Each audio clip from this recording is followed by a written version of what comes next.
The store consciousness, Alaya-Vijnana. We have already discussed briefly the names of the three forms of consciousness that transform, but we have yet to discuss their three characteristics. What are the characteristics of the first transforming consciousness? The 30 verses says, first, the Alaya is also retribution and the holder of all seeds. That which it grasps and holds, its location, and its perceptions are imperceptible. It is always associated with mental contact, attention, feeling, conceptualization, and volition.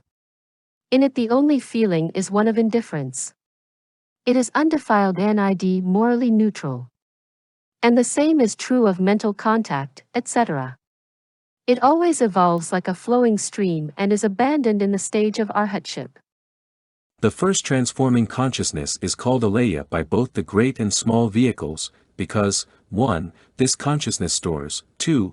It is subject to having seeds stored in it, and, 3. It is the store that is the object of attachment. That is, it and moral impurities act as conditions for each other, and sentient beings grasp it as an inner self. The term store shows the specific characteristic of this first transforming consciousness, because its specific character is that of being both cause and effect. Although the states of the specific character of this consciousness are many, depending on the spiritual stage of development, the term store is used broadly for all its states, because of its serious fault, of storing seeds of future delusion. It is called retribution because it is the result of retribution for good and bad action, karma, that draws an individual to a certain realm, dhatw, destination, gati, and form of birth, yoni. Apart from it, there is no vital principle or other factor that always continues in an unbroken series and is the dominant fruit of retribution. The term retribution shows the characteristics of the fruit of this first transforming consciousness. Though there are many states and varieties of fruit of this consciousness, it is referred to broadly as retribution and fruit because the terms apply to all states, though not common to all. Because this eighth consciousness holds alaya seeds, dhatw, of all dharmas and does not allow them to be lost, it is called holder of all seeds. Apart from it, no other dharma capable of holding the seeds of all dharmas can be found. This term holder of all seeds shows the causal aspect of this first consciousness. Though there are many ways in which consciousness is causal in its nature, nothing else holds the seeds, and for that reason it is called holder of all seeds. Though the substance and characteristics of this transforming consciousness are many, it is said that it only has these three characteristics. 1. The seeds. Now we must specify what is meant by all seeds. What are the dharmas that are called seeds? They are different energies in the fundamental consciousness that immediately engender their own fruit or results. These seeds are neither the same as, nor different from, the fundamental consciousness and their fruit, because the principle must be so regarding substance and function, and cause and effect. Although they are neither identical with, nor different from, the eighth consciousness, they really exist, because a fictional dharma is as if non-existent and cannot be a causal condition. Stharamati says that I being neither identical with nor different from all dharmas, they must be only conventionally and not actually real, like pots, etc. But if this were so, then ultimate reality, dhatw, must also exist only conventionally, and to concede that would mean that there would be no real ultimate truth. However, the seeds are only existent from the point of view of conventional, worldly truth. They are not the same as ultimate reality. Even though the seeds are supported on the substance of the eighth consciousness, they are nothing but the seen part of this consciousness. As Dharmapala says, this is because the seeing part always takes them as its objects.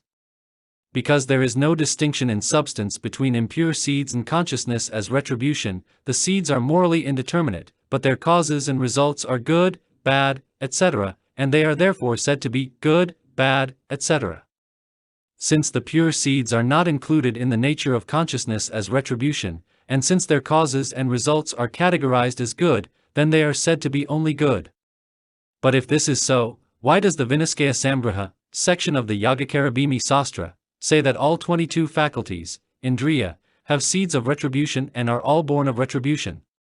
Even though they are called retribution, they are not indeterminate. They are called seeds of retribution because they are supported by the consciousness that is retribution. Different kinds of consciousness support each other, such as visual consciousness, etc. Also, pure seeds get the name retribution or maturation because they mature and evolve through the power of perfuming, but they are not retribution categorized as indeterminate by nature.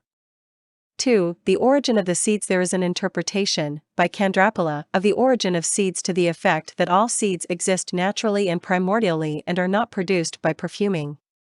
They can be said to increase and grow through the power of perfuming. According to a scripture, all sentient beings, from beginningless time, have within them diverse kinds of elements, dhatw, like seeds in a myrobalan fruit, that exist by the nature of things. Here, elements is another name for seeds. Also, a scripture says, from beginningless time, elements are the support of all dharmas, etc. Elements mean cause. The Yogacarabhimi Sastra says, though the substance of the seeds exists from beginningless time in a natural and fundamental way, they are perfumed and develop anew by pure and impure actions. Also, beings predestined for nirvana possess all the seeds, but if they are not predestined for nirvana, they lack the seeds of awakening. Many other texts make similar statements.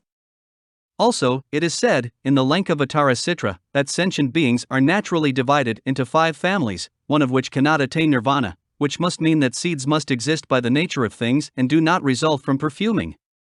According to the Yogacarabhimi Sastra, beings in the purgatories are provided with 3 pure faculties, indriya, but these exist as seeds and not as actual faculties. Another text speaks of natural, innate families of bodhisattvas, etc., that exist by the nature of things and continue in an unbroken series from beginningless time. Consequently, as a result of these proofs, pure seeds exist naturally, by the nature of things, and are not born from perfuming. Impure seeds also must be seeds that exist naturally. They increase and grow as a result of perfuming, but are not born from perfuming. Thus cause and effect are established without confusion. There is also an interpretation, by Nanda and Srisena, that all the seeds are born as a result of perfuming. Both that which is perfumed, i.e., the 8th consciousness, and that which perfumes lie, actual dharmas, exist from beginningless time, and therefore there is no beginning for the formation of seeds. Since seeds are another name for habit energy must exist as a result of perfuming, just as the odor of sesame seeds is produced by the perfuming odor of the flowers. As a scripture says, the minds of sentient beings are perfumed by pure and impure dharmas and consequently are accumulations of countless seeds. A treatise says, internal seeds must be perfumed, but external seeds are sometimes perfumed, sometimes not. Also, the 3 kinds of perfuming, names, words, etc., generally include all the seeds of impure dharmas. Since these 3 result from perfuming, impure seeds must be born as a result of perfuming.